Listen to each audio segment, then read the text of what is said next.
ONG Batelma, des actualités uniques, dynamiques et renversantes dans le journal TV. INA, plus raffiné que jamais. ITA, huilerie industrielle de Tamata, di Septembre vous présente Ni Vaovao. La fagina ara-pasalaman, tsara kalitao, azo ampiasaina amina andro rehetra. Les minoteries de l'océan Indien. Manolotra anao ny vaovao. PEF, parcours études en France. Réalisez votre rêve d'étudier en France avec PEF. PEF, manolotra ho anao ny fampahalalam-baovao. PEF, parcours études en France. Brillant ou mat de toutes dimensions. Laissez-vous séduire. Batimax, la qualité au meilleur prix.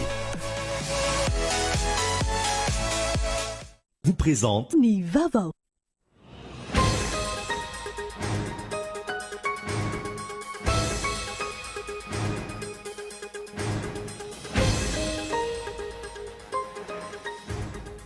Mazovana ny fisian'ny kolikoly sy ny fanararaotapahefana ny osika sy ny fampiasana osika, ny fangalarana tany sy ny maro hafa izay miteraka fikomiana sy fitsaram-bahoaka eto amintsika. Ny anesika hatran'ireo asa kasaina tao ankilany mahamaika ny mpitondra, fa tsy ireo olana fototra mianjady ireo mponina ireo. Nanamafy ny antoko malagasy miara-miainga fa tsy hiveriny intsony amin'ny fanapahan-kevitra noraisiny amin'ny tsy fanohanana ny fitondram-panjakana amin'izao fotoana izao.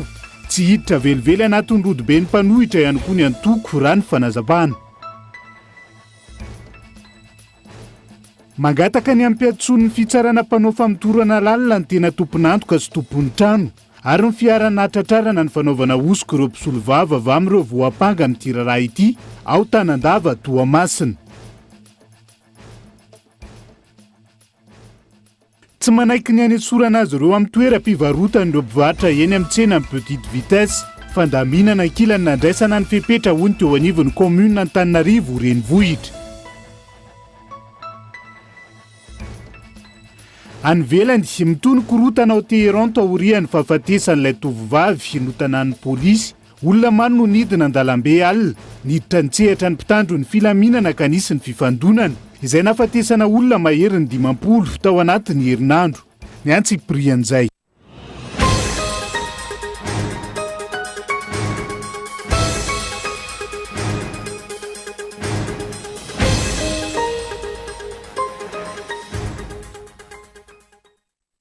Sabotsy fa 4 ny volana Septembre taona 2022 tonga soa ato anatin'ny fotoana ny fampahalalam-baovao amin'ity ala ity.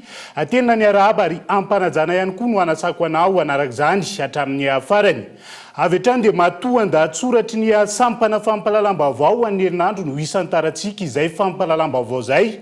Mitombo ary mihamahazo vahana eto amintsika ny fisian'ny kolikoly ny fanararaotapahefana, ny osika sy ny fampiasana osika eo ihany koa ny fangalarana tany sy ny sisa, izay miteraka fikomiana sy fitsaram-bahoaka ny anesika hatrany ireo asa-kasaina atao sy ho tanterahana eto Madagasikara ankilany, no mahamaika ny mpitondra amin'izao fotoana fa tsy ny amahy ireo olana samihafa mianjady amponireo, izay miteraka korotana sy sakana ho an'ny fampandrosoana eny fotony gaeton Andriatsilavo. Mitombo isa ireo karazana herisetra mianjady amin'ny mahalana ny mahavavy eny anivon'ny fiarahamonina, tahaka izany ihany koa ny asa ratsy sy ny famonoan'olona. Miakatra ny tany fanondranana antsokosoka ireo harem-pirenena sy ireo karazam-biby izay mampiavaka ny Madagasikara, ary ahina olany tamingana noho ny fiovan'ny toetrandro. Miseho any anivon'ny fiarahamonina ireo tranga sy asa ratsy mifanohitra tanteraka amin'ny mahaolona, toy ny alatra taova, ny fanolanana, fampijaliana sy ny maro hafa. Ary ny tena miharihary mampitaraina ny mponina dia ny fisian'ny kolikoly, ny fanararaotapahefana, ny osoka sy ny fampiasana osoka, ny fangalarana tany sy ny sisa izay miteraka fikomiana sy fitsaram-bahoaka. Vaomaly ohatra, nilazany teo anivon'ny mpianko fa efa tsy mifidy toerana sy fotoana intsony ny fanaovana kolikoly, any ka na efa eny anivon'ny birao foiben'ny mpianko aza dia indrona tratrarana ambodiomby fanaovana kolikoly ny taona 2022 lasa teo. Raha io tatitry ny mpianko eo tokoa mantsy dia mitotaly 4 ireo tratra ambodiomby teo ampanaovana kolikoly ny taona 2022 ka ny roa amin'ireo teny amin'ny birao foibe. Ankoatra ireo tranga tsy fandripahalemana sy trangam-piarahamonina, raha goavana iandrasan'ny mponina avaliny ny fanadiadiana mahakasika ilay fanapohana solika. Olona maro manana andraikitra ambony atao amin'ny firenena no isan'ny tompon'antoka amin'izany, raha ny fanazavana ireo mpisolo vava ary avoakan'izy ireo ny anaran'ireo olona ireo raha tsy misy fivoarana sy fandraisana fepetra entitra ary indrindra fampiarana ny lalàna ho an'ireo voalaza ho tompon'antoka ireo. Raha izany no jerena, tompona ndraiky mpanjakana ambony maro no voasaringotra anaty afera sy raharaha goavana eto amin'ny tany sy ny firenena, saingy toa tsy miatra amin'izy ireo ny lalàna. Tsy misy tohiny ary very anjavona ny fanadihadiana raha toka misy fitoriana mikasika azy ireo, voarainy ireo mpanao fanadihadiana. Nandritry ny tatitra natao mibianko omaly, nanamafy izany ny tale jeneraly ary nilaza fa isan'ireo vao antso ihany koa ny tenany sy ireo mpiara-miasa aminy raha vao misy fitoriana tonga eo ampelantanany. Raha izany no mitoy, raha oviana vao anana ny anjara masoandro no nisa rambabem-bahoaka. Tsy vao zao no nisian'ireo tranga ireo teto amintsika ary efa nilokaloka ny ady sy ala amin'izany ny mpitondra ankehitriny. Hatreto anefa tsy hita mazava ny finiavana sy ny fahavonona ny mpitondra fanjakana ama ireo olana menjady amin'ny fiainan'ny mponina ireo. Tsy mbola vaovao ihany koa anefa ankoatr'ireo ny olana sedrain'ny mponina amin'ny fiakaran'ny vidim-piainana. Raha jerena amin'ny ambony kokoa hatrany, ny anetsina hatrany ireo asa sakasaina atao sy ho tanterahana eto Madagasikara no mahamaika ny mpitondra, fa tsy ny ama ireo olana menjady amin'ny mponina izay miteraka korotana sy sakana ho an'ny fampandrosoana ireo. Ny ariary zany nandritra ny kabary nataon'ny filoha, nandritra ny fivorim-be fahafito amin'ny fitopolo ny firenena mikamba nataon'ny Yaorika farany teo, araky ny fanehoan-kevitry ny besen'ny maro tany anaty tambazotra terasera. Ny sasany azy efa nilaza fa miendrika ho pré-campagne na fampelezan-kevitra mialohan'ny fifidianana ireo teboka navohitry ny filoha nandritra io fandraisam-pitenenana io. Matoan-datsoratry ny sampana fampalalam-baovao an'ny herinandro zay fa isan'ny nanaitra ny besin'ny maro tao anaty tambazotra ny tserasera ihany koa ho an'ny androany nahita ity olom-boafidy iray nolanjaina raha hitokana foto-dravitra savita ity raha ny sary hita ity tetezana ity no hotokanana ao anatin'izay voalohany no ny fahavitany ilay tetezana ve no nilanjany nolazy raha izany tsy misy foto-dravitra sana iray aza najoro ao amin'ny toerana io ka faly ny mponina izany hoe misy ihany zany ny faritra sy atoerana adino ao anatin'izay resaka fampandrosoana izay. Faharoa mety olony olom-boafidy no manao mety ny olom-boafidy ve no manao ny tena no mpanjaka sy tompon'ny fahefana eny anivon'ny fiarahamonina tranga izay efa miseho matetika eto amintsika ka izay izao miariary izao hitan'ny besin'ny maro ny tranga tahaka izao raha ny zava-misy aloha na inona ambara na inona resahana ao anatin'izay tamin'ny andro ny fanjanahantany no nahitana filanjana tahaka izao teto amintsika ankoatr'ireo marary hoentina eny amin'ny hôpitaly ka tsy misy ny fitaterana hafa azo atao anatin'izay. Fa ndray anjara amin'ny fifidianana rehetra mifandimby eto amin'ny firenena ny antoko HVM maraka ny fanambarana izay nataon'izy ireo tamin'ity androan'ity teny Andraharo na eo azy zany ilaina ny fijerena manokana ireo lalàna hifezana ny fifidianana raha ny fanazavana Henri Florian. Namafisy ny antoko HVM androany tetsy amin'ny foibentoeran'izy ireo fa tepoka maro no tsy mizotra araka ny tokony ho izy eto amin'ny firenena amin'izao fotoana izao. Isan'ireny ny fanitsakitsahana ny lalam-panorenana, le tsy fampiakana ny lalana velona makasika ny fifidianana, fa eo ihany koa ny tsy fanajana ny zon'olombelona sy ny maro tsy voatanisa. Nanamafy ny antoko androany fa hiatrika ny fifidianana rehetra mifandimby izy ireo. Androany koa no anamafisanay an'izay fahavonona ny antoko hiatrika ny fifidianana rehetra izay hotanterahina eto Madagasikara. Ary izay indrindra no anisan'ny mahasaro-piaro anay, mahatonga anay mitsikera ny fombafomba izay hitanay fa tsy mety, izay mety hiteraka korotana sanatiavana amin'ity fikarakarana fifidianana eto Madagasikara eto. Fa mazava ho azy ny rentrée politika dia fampisehoanay, fanehoanay ny hevi-dehibe ny antoko, ny fijoroanay, ny fanamafisana ireo ratra mangaika ary indrindra ny hevi-dehibe hijoroany antoko dia hahavaozinay ary hamafisinay anatin'izay rentrée politika izay. Daitsika ny fampiresaka makasika an'ireo rafitra karakarana fifidianana averinay foana fa le fifidianana akory tsy any fitondram-panjakana, tsy any mpitondra velively ny fifidianana fa any mpisehatra rehetra eto Madagasikara na ny antoko-mpanohitra zany na ny fiarahamonim-pirenena. Misy izay rafitra anankiray ny zana hoe mba mahaleo tena no mikarakara fotsiny ataony fa ny pitsopitso rehetrarehetra dia any herivelona rehetra io. Namafisy ny antoko atrano fa tokony ho hisy ny fifampiresana sy ny fifampidiniana mialohany hanatanterana ny fifidianana mba hipetrahany filaminana eto amintsika. Androany teny Andraharo no nanomboany antoko HVM ny rentrée politika an'izy ireo. Ao anatin'izay vaovaon'ny politika izay hatrany dia nanamafy ny antoko malagasy miara-miainga tamin'ity androan'ity fa tsy hiven'ny intsony amin'ny fanapahan-kevitra izay efa noraisiny amin'ny tsy fanohanana ny fitondram-panjakana amin'joro izy ireo. Ankoatr'izay namala ny fanasana izay nataony antoko HVM no nahitana azy ireo androany teny Andraharo. hoy ny solotena ny antoko fa tsy midika ho fiarahana amin'ity antoko ity ary tsy hiditra velively. Ao anatin'ny rodobe ny mpanohitra ihany koa ny antoko. Henri Florian. Antoko politika maro no tonga namalin'ny antso izay nataon'ny antoko HVM androany teny amin'ny foibe toeran'izy ireo eny Andraharo. Isan'ireo namaly ny fanasana izay nataony ny antoko malagasy miara-miainga tamin'ny alalan'ny solontenan'ireo birao politika.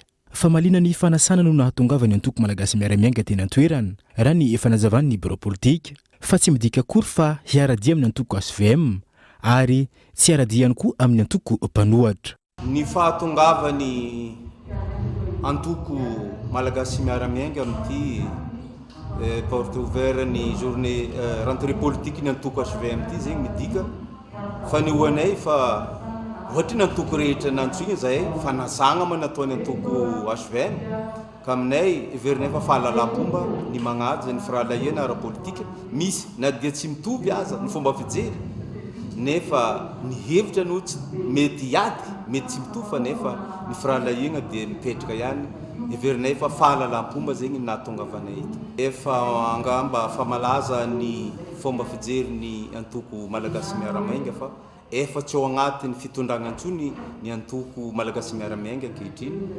Zegny no asehinay nahatonga nagnataonanay ny fagnasana antoko HVM fa tsy midika akory fampanotra zay ny antoko malagasy miara-miainga fa antoko managna maha izy azy ary managna ny hety ary managna fomba fijeriny manoka mikasika ty raha am-pirenena ty. Manana ny fomba fijeriny manokana ny antoko malagasy miara-miainga eo anatreha ny zava-misy eto amin'ny firenena amin'izao fotoana izao raha ny fanazavana hatrany. Nanamafy ny antoko fa efa nandray anjara tamin'ny fifidanana ny fandimo teto amin'ny firenena ary mbola vonona andray anjara hatrany amin'ny fifidanana ho avy eo. Ny antoko malagasy miara-miainga mantoko managna maha izy azy ary hitantsika tsara fa nandritra ny fifidianana rehetra nisy teto Madagasikara mandray anjara foana ny antoko malagasy miara-miainga. Proof zegny fa anagnany daholo ny rafitry na ny mpanapa-kevitra any amin'ny fitondragna rehetra any amin'ny base na ny commune zany na solombavombahoaka na ny sénateur anagnany MMM rehetra matoa manangana antoko politika dia nitanjona dia andray fahefana amin'ny fotoagna mamety azy. Ka ny malagasy miara-miainga dia antoko miatrika hatrany ny fifidianana zay nisy teto managna tanatohatra ny olomboafidy mikasika zay fifidianana zay. Maninona moa amin'ny 2023 raha ohatra hitan'ny malagasy miara-miainga fa tokony atao dia tsy matahotra amin'izany izy ary zegny ny mahantoko azy matoa isay miatrika ny fifidiana dia ho hita eo amin'ny 2023 fa ny antoko no manapaka an'izay ka zegny no tsara ho fantatra ny lesiny maro. Namafisy ny antoko ihany koa fa lalàna no nametraka ireo solomavombahoaka izay avy amin'ny anarany antoko malagasy miara-miainga ao anatin'ny vondrona IRD. Ny IRD izay tsy antoko politika hatrany raha ny fanazavana. Mijanona ho MMM hatrany ireo solomavombahoaka ireo raha ny fanazavany ny birao politika androany. Eza hoeza ny hoavin'ny malagasy antoko malagasy miara-miainga na eo aza ny député IRD ao amin'ny fitondragna ankehitriny ao parlementaire ao amin'ny solombavombahoaka ankehitriny tsara fantatra ny voaka malagasy kosa fa talohan'ny nisian'ny IRD dia malagasy miara-miainga ireo olona ireo ary mino zay mbola malagasy miara-miainga izy hatram'izao. Fa kanefa raha ohatra na dia ao aza ao agnatin'ny IRD lalàna no mifehy an'izay fifanaragna nisy amin'izay ka ny antoko malagasy miara-miainga moa antoko magnaja ny lalàna magnaja ny fiarahamonina malagasy kanefa raha ohatra hitan'ny fitondragna fa tsy ilaigna ireo député ireo dia asakasany zany dia anjarany mandray fanapahan-kevitra fa zegny ny mahatonga ireo député ireo mbola IRD satria zegny ny lalàna misy zegny ny raha efa kosa izy malagasy miara-miainga dia ao anatin'ny malagasy ary tsy miala ny malagasy miara-miainga. Namafisy ny birao politika hatrany fa tsy miverina intsony amin'ny fanapahan-kevitra izay efa noraisiny ny antoko malagasy miara-miainga eo anatrehany zava-misy ankehitriny. Fatahorian'ny fampidirana amponja vonjo maika ireo olona valo voasariongotra amin'ny raharaha fanaovana solika osoka tany Tanandava Toamasina. Magataka ny ampiatsony fitsarana mpanao fampitorana lalina ireo tena tompon'antoka sy tompon'ny trano ary ny fiara-nahatratrarana ny fanaovana osoka ireo mpisolo vava ireo voapanga n'ity raharaha ity. Kolo Toamasina. Tato amin'ity fefy lehibe misy vavahady menina ity no nahatratrarana ireo fitaovana rehetra ampiasaina amin'ny fanovana solika osoka izay tratra ny sabotsy ariva lasa teo tao Tanandava Toamasina. Vatan-dehilahy 5 no nampahafantariny gendarmerie pirenena fa tratrambodiomby tao amin'io toerana io. Tafiakatra valo ireo voaroiroa ireo hatramin'ny alakamisy lasa teo, andro nanomboana ny raharaham-pitsarana ka nitoy omaly. Omaly tamin'ny 12 andro no namoaka ny fanapahan-kevitra savaranonando ny mpitsara mpanao famitorana lalina taorian'ny fianoana ireo voapanga. Vokany nahiditra ponja vonjy-maika avokoa izy valolahy ireo miandry fakanambava amin'ny fotoana manaraka. Araka ny fantatra, mpiambina ilay toerana fikirikirana ny solika teny Antanandava ny 3 lahy tamin'ireo. Mpamily fiara ny iray, tompona fiara vao namidy vao 3 volana ka nampiasaina tamin'ny toerana io ny iray, ary mpitantana toby mpanjara solika Shell kosa ny roa ambiny. Tsy voantsy kosa ary tsy nanaovana famitorana ny tompon'ilay toerana sy ny fiara natratraran'ireo solika raha ny nambaran'ireo mpisolo vava ireo voapanga. Eto zany dia misintona ny sain'ny rehetrarehetra zay hoe tokony misy ihany ny égalité de traitement ao anatin'ny zavatra zay.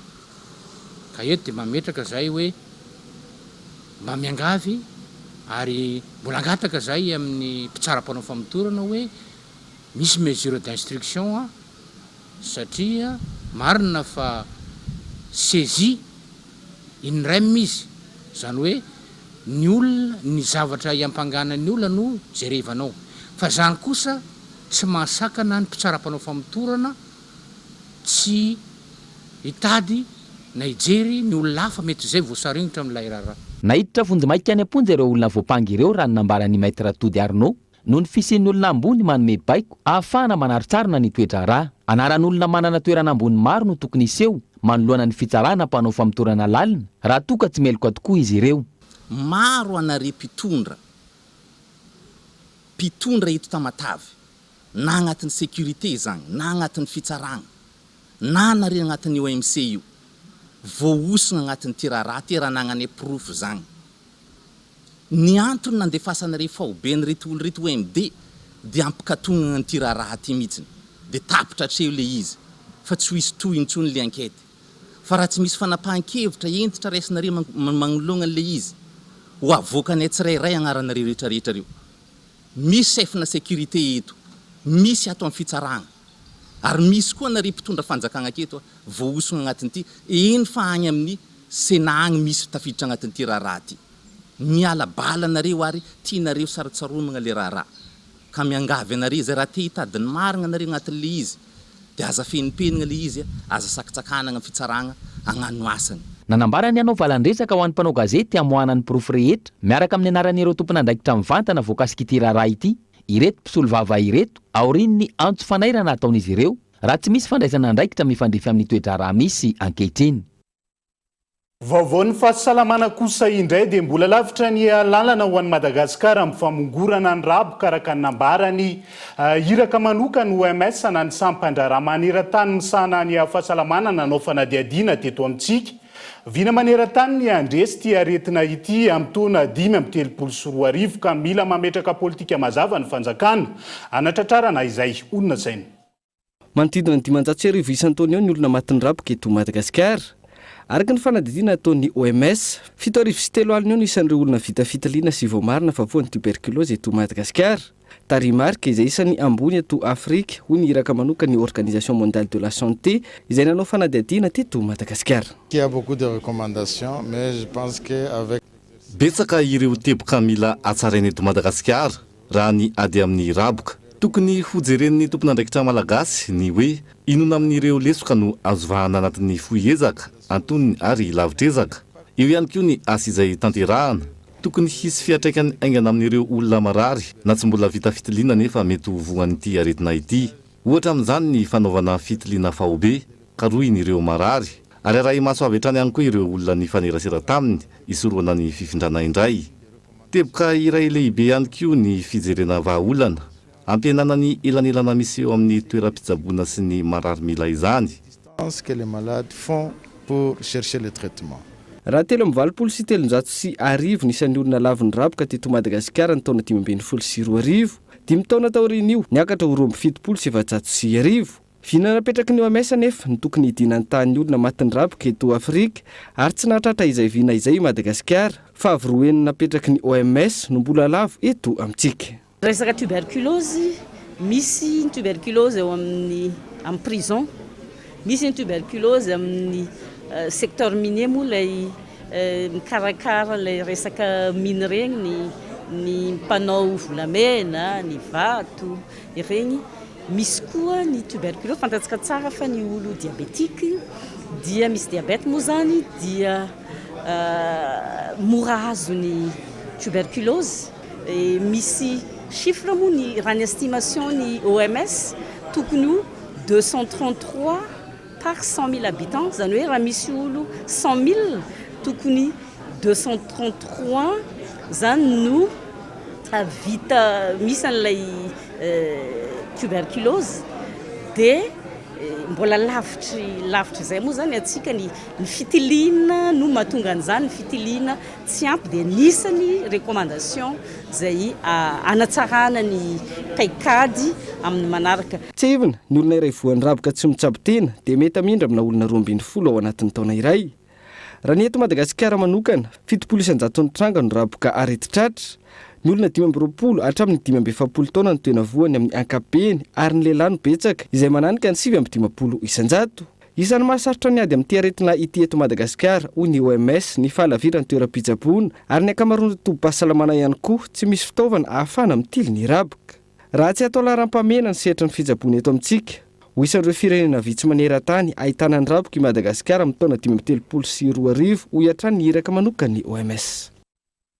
Izay ny aretina fa ity indray ny resaka fanafody saingindrisy fa tambazotra matanjaka sy firaisana tsokombakomba maro no mamatsy ireo fanafody amidy eny amin'ny sisin-dalana hoy syndicat des pharmaciens de Madagascar tamin'ity androany mampidi-doza ny olom-pirenena ny fanjifan'ireny saingy hatreto mitaza-potsiny ireo tompon'andraikitra isan-tsokajiny izay tokony hiady sy hamongotra azy ireny. Onona sainy. Efa fantatra ny toerana ivarotana ireo fanafody tsy manara-dalàna eto Antananarivo hoy ny syndicat des pharmaciens de Madagascar ary efa nanairana hatrany ny manam-pahefana ny ministera mpiasa ny mpitandro ny filaminana mba handraisana fepetra saingy tsy hita hatramin'izao noho ny fisian'ny tambazotra matanjaka mamatsy ireo fanafody. Ny zavatra misy zany be dia be ny mety mahatonga an'ilay fanafody tonga eto. Misy ny atao hoe misy ny atao hoe fanafody afarana tsy manaraka an'ilay ligne anafarana circuit ana approvisionnement zany hoe tsy mandalo ao amin'ny ministère fa tonga dia any anaty cargo tsirairay ihany dia rehefa avy eo izy tonga any amin'ny olona mazava ho azy izay le izy satria misy angeny ao amin'ny douane mahafantatra an'izany fanafody afarana ho atao tsy déclaré-nao fanafody fa miaraka amin'ny PPN zany zavatra misy. Manjaka ny kolikoly amin'ny endriny maro samihafa raha ny fanazavana hatrany. Vola tokony hiditra amin'ny kitapom-bola-panjakana amin'ny alalan'ireo abasitra isan-karazany lasany amin'ny posin'ireo mpanao varomaizina.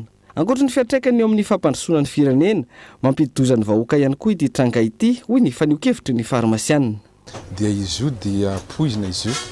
Tsara fantatra ny vahoaka malagasy zavatra zay ka adinay farmasiana zany hatreto no mangataka mihitsy ary zay fiaraha-miasa mavetsatra amin'ny ambaratonga tsirairay amin'izay fivarotana fanafody tsy ara-dalàna zay satria io fanafody io dia azo atao hoe ny rehetra dia te hiditra anatin'ilay fanafody satria hono misy an'izay fidiram-bola zay kanefa misy lalana tokony andehanana amin'izay azahoana mivarotra an'izay fanafody zay. Misy lalàna mifehy ny fivarotana fanafody, misy ny atao hoe agence de médicament izay manome alalana ahafahan'ny tsirairay manafatra an'izay fanafody zay. Miantso ny fiara-mientany rehetra ny syndicat des pharmaciens de Madagascar andresena ny varomaizina amin'ny fivarotana fanafody eto amintsika.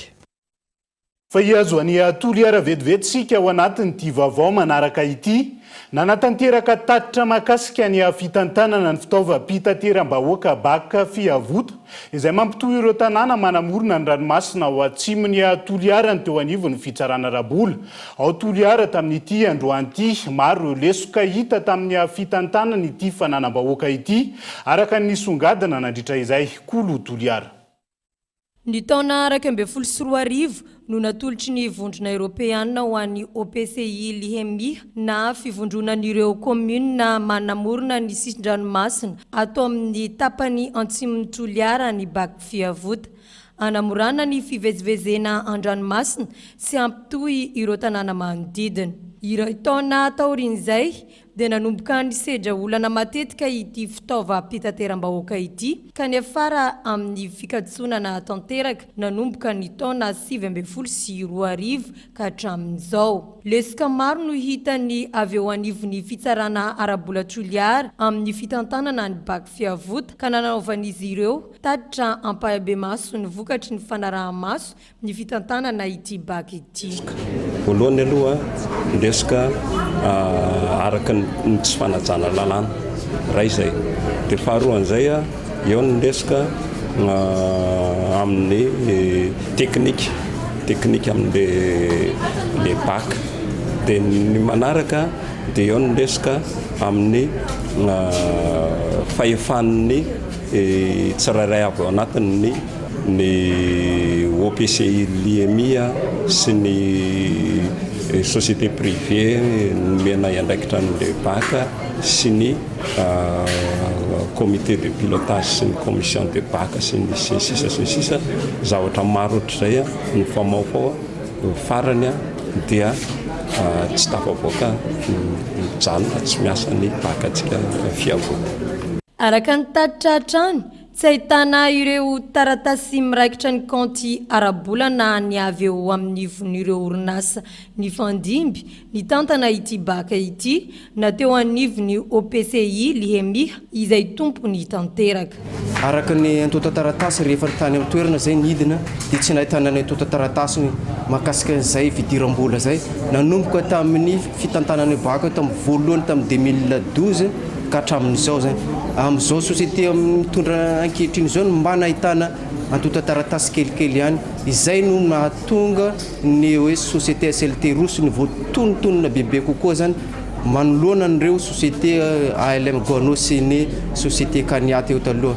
Zany hoe ireo société anankiroa taloha ireo dia tsy nahitana antota taratasy. Ny fitadiavana loharanom-bola hafa no isan'ny vahaolana ampiverenana amin'ny laoniny ny fampandehanana ity fitaovam-pitaterana bac fiavota ity raha ny fanazavana hatrany. Raha mandray ny fepetra araka ny tolo-kevitra nataonay na recommandation zareo dia mandeha io bac io verina io. Anisan'izany ny fitadiavana loharanom-bola hafa ampandehanana ny bac io indray anisan'izany ny fanavozana indray an'ilay convention ary anisan'izany ny fijerena hoe ahoana ny fitantanana n'izy io amin'ny ankapobeny dia hisy vahaolana io dia andeha indray io bac atsika io. Samy tomponantoka amin'ny tsy fampandehanana ny bac fiavota na ireo société mpitantana na ny OPCI l'IMI na ireo komity mpandrindra ahitana ny avy eo anivon'ny faritra sy ny distrika amin'ny Toliara faharoa ka anentana ny avy eo anivon'ny fitsarana ara-bola-toliara mba samy ifarimbona amin'ny fampandehanana ity bac ity izay antoka iray hanala ny fahasahiranany vahoaka ato amin'ny faritra Antsimo andrefana. Dia izay ihany koa no hoentintsika amin'ny sendra vetivety anaty adoka fohy ny mahakasika ny havitombo ny tany tsy manan-kialofana noho ny fahasahiranana ara-tsosialy sy ara-toekarena amin'izao fotoana eo ihany koa ny voka-dalao ny bare latsaky ny 13 taona izay nifandona tamin'ny ekipa ny SSL tamin'ity androany ity rehefa avy eo no anarahantsika izay.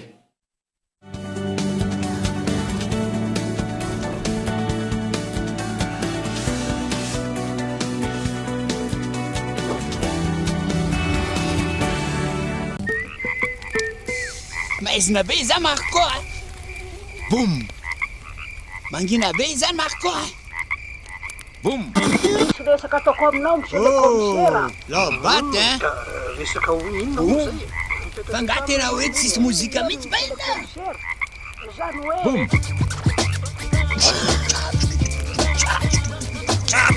vaovao balika boum fitaovana mandeha amin'ny herin'ny masoandro misy jiro entanana efa miaraka amin'ny radio sy MP3 ary afaka mamahana finday manomboka amin'ny 900 ariary monja isan'andro mandra-pahaveninao ny vidiny manontolo balika mamiratra no aviko etsy ange ny azo tokana tsy mba haly ary ny afo fahavalo ny ala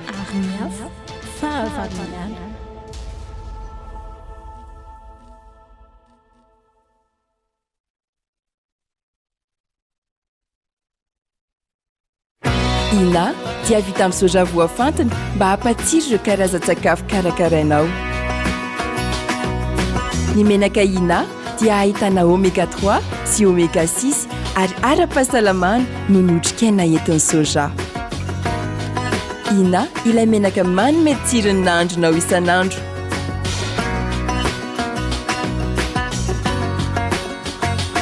Ina, plus raffiné que jamais.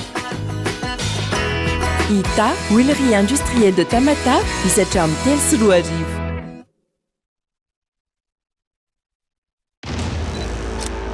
Isan-taona, maro ny manapaka ny ala. Maro ihany koa ny manao teviala. Nefa, misy ny roa fiasa RET plus ahafahana mandray onitra karbona rehefa misoroka ny faharipana sy ny faharavan'ny ala, na ihany koa mampitombo ny velaran'ala. Hoentina mampandroso any Madagasikara.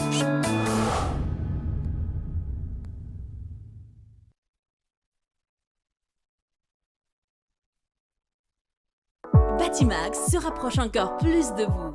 Bienvenue dans votre nouveau magasin Batimax Tarlalan, ex-Safina. Carrelage, luminaire, électricité, sanitaire et des milliers d'autres articles. Batimax, la qualité au meilleur prix.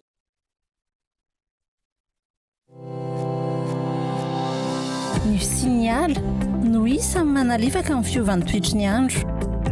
Iarahentana isika hisoroka ny faharipahana sy faharavan'ny ala.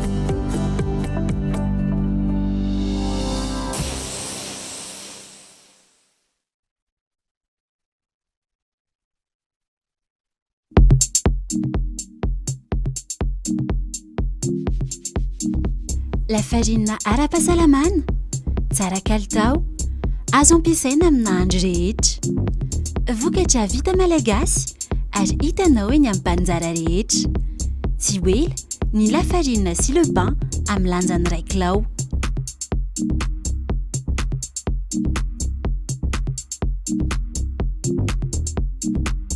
Les minoteries de l'océan Indien. Vita malagasy. L'orage, le soleil, la nature, les fleurs. Chaque jour, la couleur de ce qui nous entoure embellit notre journée. Pour rendre la vôtre encore plus spéciale, choisissez Iris, peinture d'exception. Particulier ou professionnel, faites confiance à Iris. Pour tous vos travaux d'intérieur et extérieur, optez pour une gamme de produits de qualité. Iris, peinture d'exception.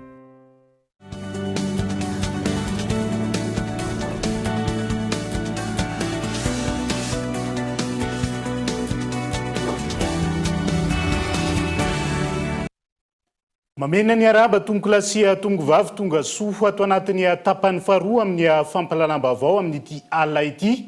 Isan'ny taratsika izay dia nampitombo ny tany manan-kelofana sy ny ampantory an-dalambe eto an-drenivohitra. Ny olana ara-toe-karena sy ara-tsosialy misy eto amin'ny firenena amin'izao fotoana izao tsy manana politika mazava. Hiatrehana izay ankilan'ny fanjakana indrindra amin'ny ministera-piahatra eto. Antony tsy maharisika ireo tsy manan-kelofana mitetika asa misy toy ny any Andranomafeno Sud Ankazobe. Toerana natokana ndraisan'ireo tsy manan-kelofana lasa olo amin'izao fotoana izao. Tsy mitsaha mitombo ireo olona tsy manan-kelofana matory an-dalambe raha ny eto an-drenivohitra. Ampolon'ny fianakaviana nanangana trano kely vita amin'ny gony. Baoritra sasera ny eto anoloany ny toeram-pivarota amboninkazo eto Anosy. Isan'ny toerana hitobiana sonena ireo tsy manan-kelofana eto an-drenivohitra. Izy ireo izay saika ampiavana na tena nitady asa teto an-drenivohitra avokoa. Avany tanety be amin'ny Varanany Tasy, distrika Savinandriany Tasy. Zay taloha tato anaty trano hazo, tato amin'ny trano atsimo Kolo zato misy trano hazo be da be eo. Dia nanova trano tao hoe tompoko, nefa tsy nety tsony le asanay tanan'le asa nisanay dia lasa tsy voaroaka tao an'le trano nofanay. Tsy ireo rerika efa makamy misy e. Any, dia tsy zay daholo. Fitadiavana mahitsy no mampatonga an'le tady mbola manangana, adiny tady manangana. dia rehefa tonga le favaratra zay dia aza amin'izany mandeha manampantrano satria eto rano be rehefa anina le mihodina atsy fa tsy ambadika atsy tsy dia misy rano fa le eto rano be mahitsy rehefa favaratra. Ankoatra ireo izay tsy hanasa tanteraka mivela amin'ny famarotana fatokorotana sy sasalamba ny vehivavy raha ny asa na dokera sy fitahirihana sareto no ataon'ny lehilahy. Miady mafy amin'ny fiatriana ny fiainana andavanandro arak'izany izy ireo. Zarizary ny lafiny ara-tsakafo, eo ihany koa ny lamba firakotra hiatrihana ny atsika. Na misy aza arak'izany ny trano natokany ministera-pia handraisana ny tsy manan-kialofana, tsy risika izy ireo noho ny antony maro. Le mipetraka eny za tsy mazoto an'le mipetraka eny satria za hitanao manana an'izao zao ve dia ataoko ahoana ny efa telo efatra telo roa maty tsy maintsy hoe ratsy foana ny saiko le mifanesika be fianakaviana efa zatra le aty zany le fitadiavana aty hoe za zao ohatra an'azy ao mikarama manasa lamba dia miditra amin'ny enina dia mirava misivy ohatr'izay isan'andro zanako mihitsy zany tsy mbola avitako an'le miresaka famolena dia zaza mbola madinika kely daholo mbola mimono ohatr'izany tsy afaka mihetsika mafy koa mo mikifika koa noho ny zanako dia tsy mety amin'ala izy. Tsy mifanaraka amin'ny zava-misy ny politika apetraka amin'ny ministera-pia amin'ny fiahiana azy ireo, hoy ireo tsy manan-kialofana. Isan'izany ny fametrahana ny toerana ahafahany tsy manan-kialofana mamelo tena amin'ny fambolena sy ny fiompiana. Toy ny any Ankarefo sy Andranofeno Sud district Anakazobe. Ny tetikasa izay tsy nahasarika ireo tsy manan-kialofana hatrizay. Efa nisy recensement natao zany tamin'ireo olona ohatra atao amin'ny ex-madicap hoe iza ny vonona andeha amin'ireo olona fianakaviana 200 ireo dia olona 540 monja ny vonona andeha hiala ao andeha hiasa tany.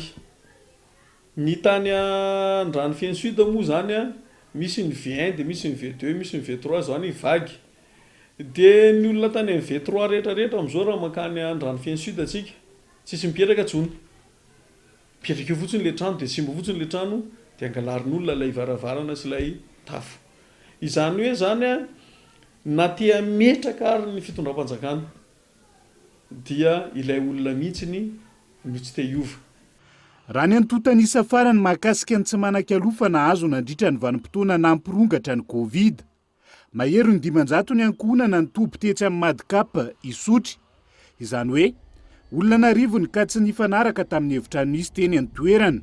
Raha ny zava-misy eo amin'ny sehatra iraisan'ny pirenena toy ny eo anivon'ny vondrona Eoropeanina. Mampanahy ny zava-misy mahakasika ny tsy manan-kialofana izay nahitana fitombona hatramin'ny 700 tao anatin'ny 10 taona. Raha nitatitra nataon'ireo solombavam-bahoaka. Antony nametrahan'izy ireo ny plateforme de lutte contre le sans-abrisme. Aiza ho aiza mitaha amin'izay arak'izany ny fandraisana andraikitry ny fanjakana malagasy manoloana ny tranga. Ny fananana trano izay tafiditra anatin'ny zo fototra tokony hositrahany isam-batan'olona. Araka ny 520 ny déclaration universelle des droits de l'homme mantaona 770.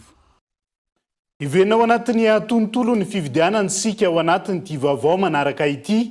Ampafantarina ny rehetra ny arindram-baiko na ny logiciel ampiasana amin'ny hafanavaozana tanteraka ny lisitry ny mpifidy. Mialohan'ny rosoana amin'ny hafankatoavana azy ny filohan'ny CNI. Ny CNI izay manohitra ny fididiana ireo renivohim-paritra amin'izao fotoan'izao. Gaeton Andriatsilavo. Ny alatsinainy ho avy izao no ampafantarin'ny CNI ny rindram-baiko. Analana ny ahany rehetra manoloan'ny fisiny doublon na ny fiverimberenan'ny anaran'ny mpividy atao mangarahara ny fampiasana io rindram-baiko na logiciel io. Izany zany efa dingana lehibe isiny zay fitokisana zay mampifantarina antsika rehetra hoe io le rindram-baiko io le logiciel fatsika manatanteraka ny fantrana zay atao. Rehefa vita moa io fa enambolapolony volana io dia lisiny atao hoe fankatoavana na validation dia raha amin'ireo lehibe natoko politika itsika amin'ny fiarahamonim-pirenena ny ao amin'ny vondrona iraisam-pirenena ity ny rindram-baiko hoantina manatanteraka an'ilay asa. Miankina amin'ny fanovana tanteraka ny lisitry ny mpifidy no isin'ny fifidianana ny taona 2024 sy ny atomombana izany hoy ny voalohan'ny CNI nandritra ny fakakevitra natao tao mahefa-tanàna. Miankina amin'ny fanavaozana ny lisitra io no isin'ny filaminana mandritra sy aoriny ny fifidianana raha ny fanazavana. Tsisy fifidianana atomombana ho tanteraka ary araky ny raha nisy isiny amin'ny taona 2024 raha tsy vita somatsara tia fandrafetana ny risika mifidy amin'ny alala azy tia fanavaozana tanteraka le risika mifidy ty. Zava-dehibe ny fametrahana paikady mazava isiany fividianana ekeny rehetra. Tsy maintsy atao vaindoana raha araka izany ny fiatrehana io fanavaozana ny lisitra io. Dialana tokoa dia raha-panjakana ary amin'ny affaire d'État zay dia raisinay vaindondra raha ny fiaraha-miasa amin'ny ratsamalaika sionia eo amin'ny fanatanterahana izay refond izay fanavaozana tanteraka lista électorale zay. Natomboka atao maheva tanàna, faritra Betsiboka, ny fitidiana renivohiparitra amin'izao vakan-kevitra ataon'ny seny izao. Itoy Anantala sy Sambava ny hetsika ny herinandro avy izao. Tontolo ny fampianarana kosa indray dia maro amin'ireo nahavita fianarana teny amin'ireo université-mpanjakana amin'izao fotoana no tsy anasa.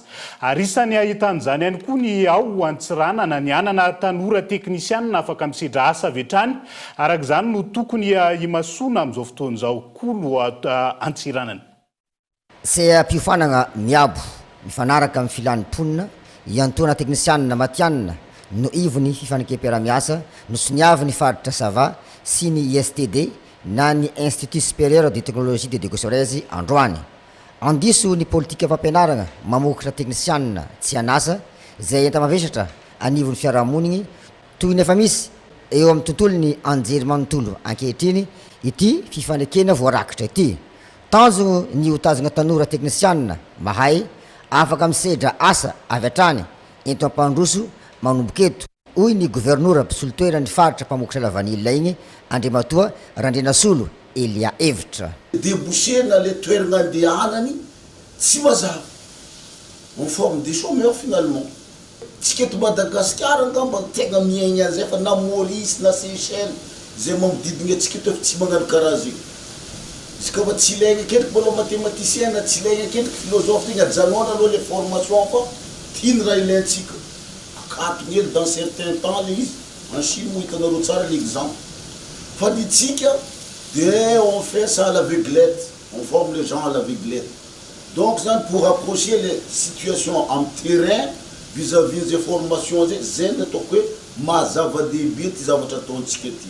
Fomba fijery ny ISTD na ny Institut supérieur de technologie de Degosorez ka notsindriana ny mazava-dehibe ny fampiarana ny fifanarahana ara-bakiteny. Eo antsika zany dia tsarain'ny vahoaka sy ny olona amizay hoe tsy vitany taratasy fotsiny ny zavatra ataontsika fa mba izy zavatra mivangana marina tena hipaka an'ny vahoaka. Karano dia anisan'ny sehatra mila iketrentsika miaraka koa satria angambany atao hoe tena fototry ny haitsika olombelona nefa ny eto Madagasikara dia mbola vitsy dia vitsy ny olona mahazo rano fisotro ara-pahasalamana ary ny ST dia anisan'ny toeram-pampianarana eto Madagasikara hoe vitsy mampianatra n'io resaka sehatry ny rano io zany.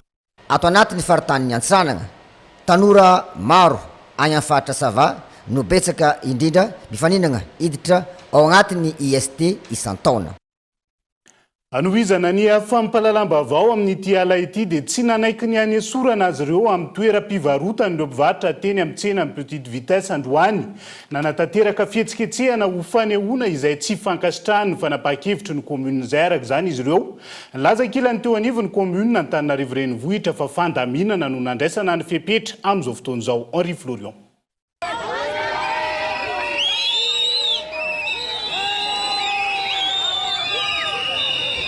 Nanatanteraka fihetsiketsehana ireo mpivarotra teny amin'ny petite vitesse tamin'ity androany ity.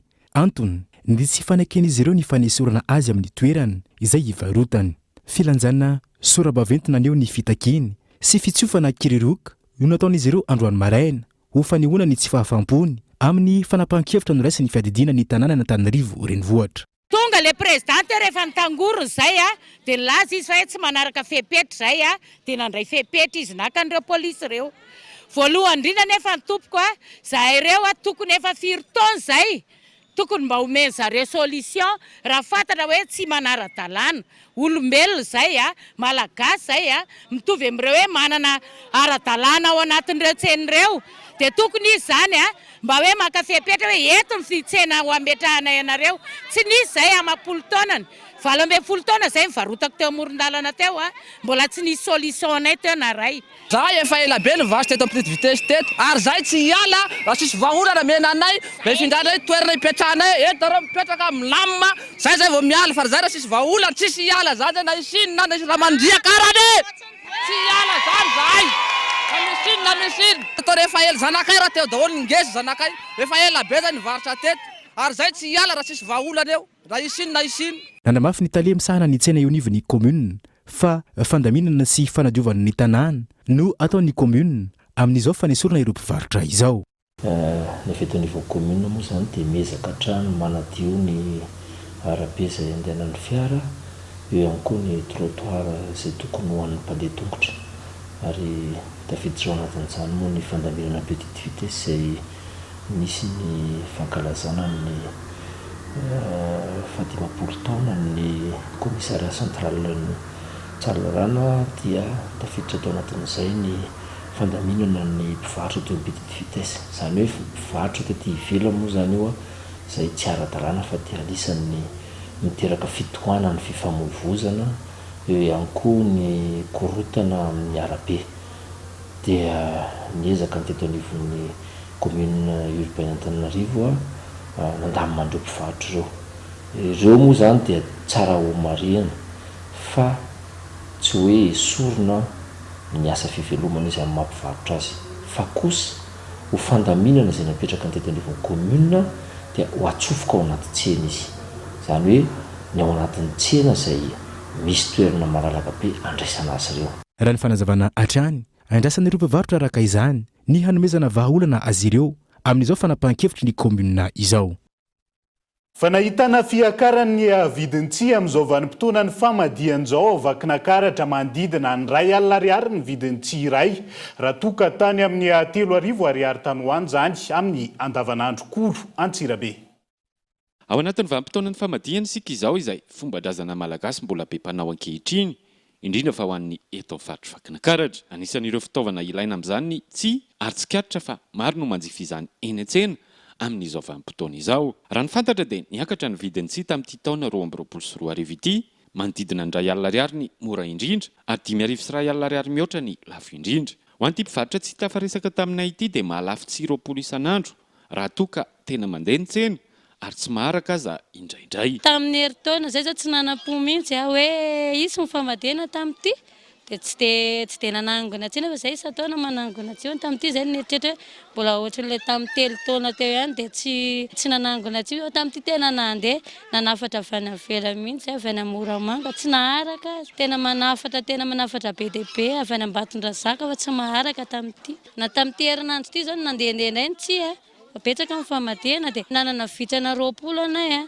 dia tsy ampy amidy androany tena tsy maharaka ny tsena fa reo zao manana dia na 100 aza mitony tsara ampy efa vanim-fotoana ohatry izao tsy hainy ny famadihana dia mandrapatonga ny eo amin'ny oktobra eo zany ny fandehanany tsihy misy fotoanany aby zany reo rehefa ohatra tsy mandeha ny tsihy dia ohatrotony izao 3,000 ny varotanay azy rehefa tsy mandeha ny tsihy fa rehefa mandeha ny tsihy dia R1,000 ny varotanay anankiray 4,000. Maro karazany araka izany ireo tsihy varotan'izy ireo eto.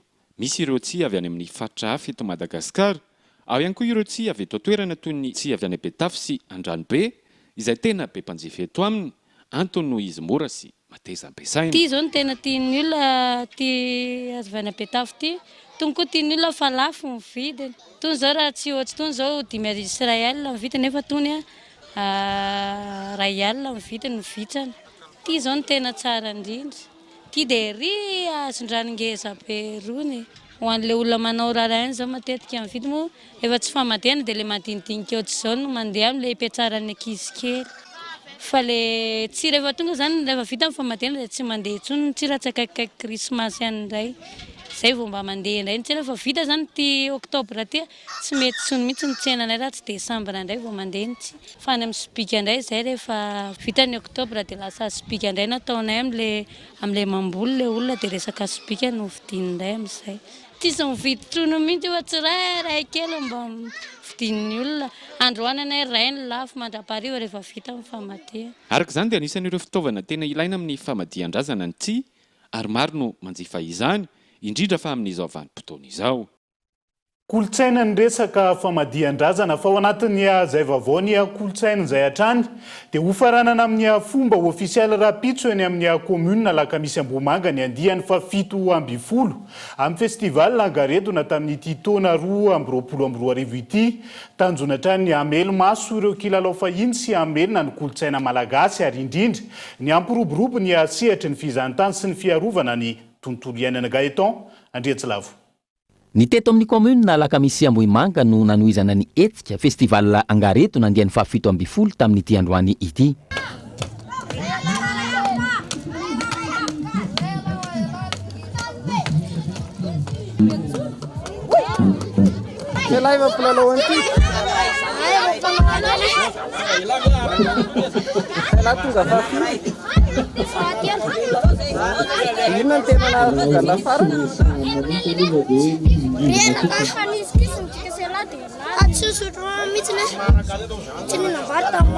Navitika ireo ankizy mpandray anjara tamin'ny lalao, nentanentana ireo ray aman-dreny nanatrika ary maro no nahatsiaro ny andro fahiny raha nahita ireo tongokazo, kalesa, tosika pneu, fanorona sy ny sisa. Ho an'ity raim-pianakaviana ity, fahatsiarovana maro no mby ao an-tsainy raha nanatrika ny hetsika natao teto an-toerana. Naharesy tamin'ny baolina dia ilay mangalangalatra voankazo eny ambony eny tanana ila mitazona dia faninana mangalatra vala-boankazo moa tamin'izany tsy dia hoe maninona fa hohanina teo fa mahafinaritra ny tongokazo sady mampatanjaka ny tanony ankizy izany io no mampitatra ny sainy fa tsy ho fiery le izy jery le ankizy zao dia malahelo nandeha fotoana fa mahafinaritra ny tongokazo mahafinaritra ny kilalao fahiny. Tokony atao tsy milalao Facebook dia mandeha miaina miaraka amin'ny tontolo iainana zavaboary rehetrarehetra satria ny olombelona taloha ny razana taloha dia nainaranaina tamin'ny zavaboary. Tafiditra anatin'ny tanjona tiany hetsika hotratrarina ny famoazana indray ireo kilalao fahiny, ny famelomana indray ireo kilalao sy kolotsaina malagasy ary indrindra ny fampiroboroboana ny sehatry ny fizahantany sy ny fiarovana ny tontolo iainana. Fampiraisana ihany koa ireo ankizy ao anatin'ny fahasalamana raha dia mbola kely ary izy. Ankoatran'izay koa zany hoe famerenana andreo kilalao nentim-paharazana zany izay nahasola mpatalohantsika ohatran'ny mahafinaritra ireo mba tohizana zany averina mba tsy ho adino zany fa iverenao kely moa zany ny angaretona zany dia hetsika ara-kolotsaina anankiray zay ezahana ny mampafantatra ny fahasamihafana ara-kolotsaina sy mozika. Dia tamin'ity zany dia niopana bebe kokoa zay tany amin'ny sekoly indrindrindrindra sekoly tsy miakina moa nanomboanay azy dia fanabeazana ara-kolotsaina sy tontolo iainana zany ny tena andresana. Rehefa nitety ireo komuna maro anatin'ny distrikta Avaradrano, ny eto amin'ny komuna Lakamisy Ambohimanga no amaranana ny festival langareto nandiany fa 7 amby 10 mandritry ny 2 andro. Manentana tsika rehetrarehetra indrindra tsika rakizy tsika tanora tsika rehetrarehetra manodidina ato amin'ny faritra Ambohimanga Rova fa manana an'ilay vakoka atsika io sisany fananantsika io rova io mba hiangaviana atsika zany mba tena mba hiaro an'izy io amin'ny lafiny rehetrarehetra ary efa nanentana an'izany foana zay tamin'ny karavanina reny hoe mba mila kajitsika ary mila rovantsika ny rova satria io sisany fananantsika iombonana dia mazava loatra fa kolotsaina iombonana. Antenaina araka izany fa hitondra fiovana eny aneviny fiarahamonina ny hetsika ara-kolotsaina tahaka izao. Andrasana aoriana izao ny fiovana eo amin'ny fitondrantenan'ny tsirairay avy miainga hatrany amin'ireo ankizy ka miafara amin'ireo ray aman-dreny, olobe sy tompon'andraikitra isan-tsokajany. Tongotra azo fanosehana pneu lalao fahiny avokoa zany fa lalao baolina kitra kosa indray dia nomitsanony ekipa malagasy latsaky ny 3 amby 20 taona tamin'ny isa mavesatra 5 no ohatra ny ekipa ny Seychelles nandritra ny lalao mandroso no tanterahana tetsy amin'ny kianjany Barema Masina tamin'ity androan'ity lalao izay tafiditra ao anatin'ny fifanitsanana ho an'ny kanina U23 zany hoe ho an'ny latsaky ny 3 amby 20 taona ny talata ho avy izao moa ny lalao miverina ifandona ny ekipa rotonta. Totosa androany tetsy amin'ny kianjany Barema Masina lalao fifanitsanana ho an'ny kanina latsaky ny 3 amby 20 taona izay nihaonan'ny Madagasikara sy Seychelles. Lalao mandroso izay nifanandrina ny rotota teo amin'ny fizotry ny lalao tany amin'ny minitra faraka ambin'ny folo natafitra ny baolina voalohany ekipa pirenena malagasy tamin'ny alalany Arnaud.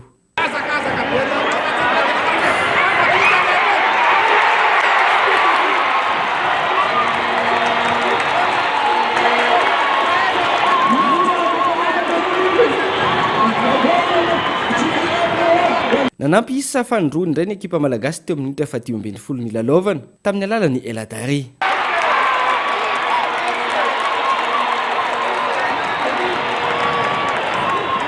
Teo amin'ny minitra fahafito amby telopolo nampiditra ny baolina fantelo ny Arnaud.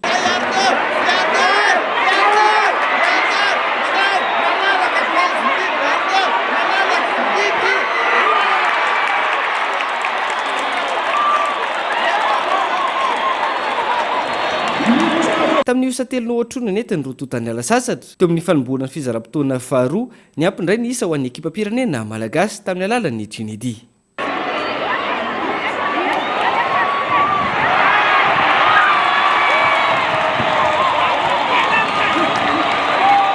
Nateo aza ny fanafiana ny CCS nataon'ny ekipa malagasy niezaka ny aro-tena trandry Zazo Chechelois tany amin'ny minitra fahadimy amby valopolo. Nahazo penalty ny ekipa malagasy ary ny ampiray indray ny isa tamin'ny alalan'ny Calvin Paul, kaptenin'ny Baria U23, io isa 10 no ohatra io no nisa rany rotota.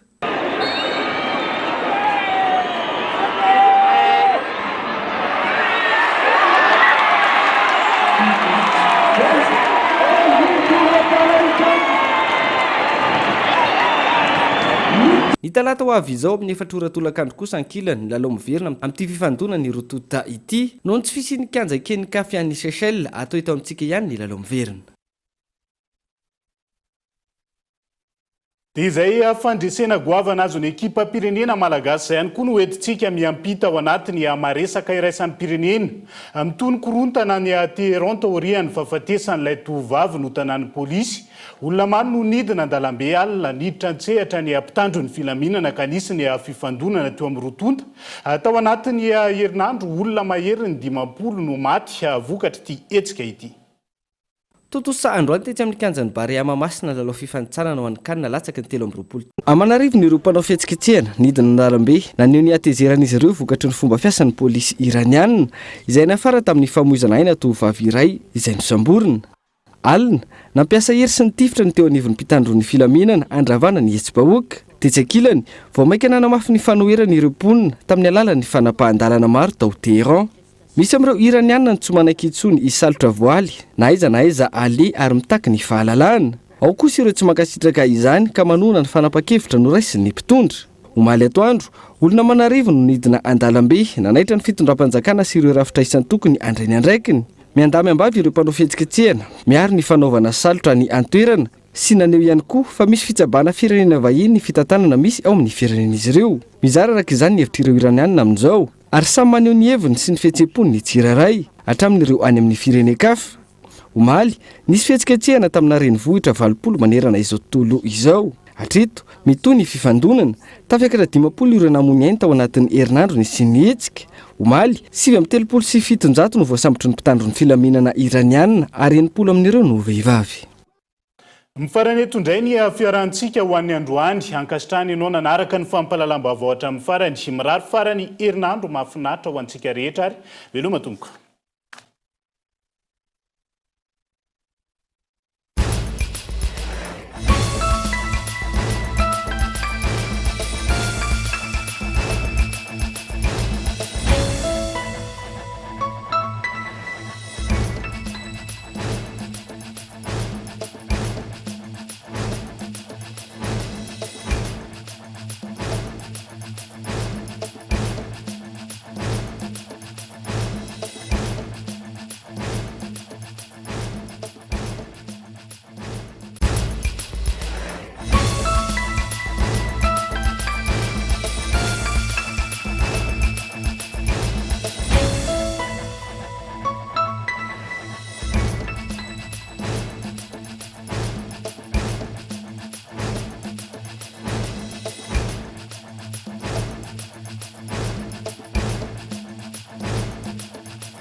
Brillons ou mat de toutes dimensions.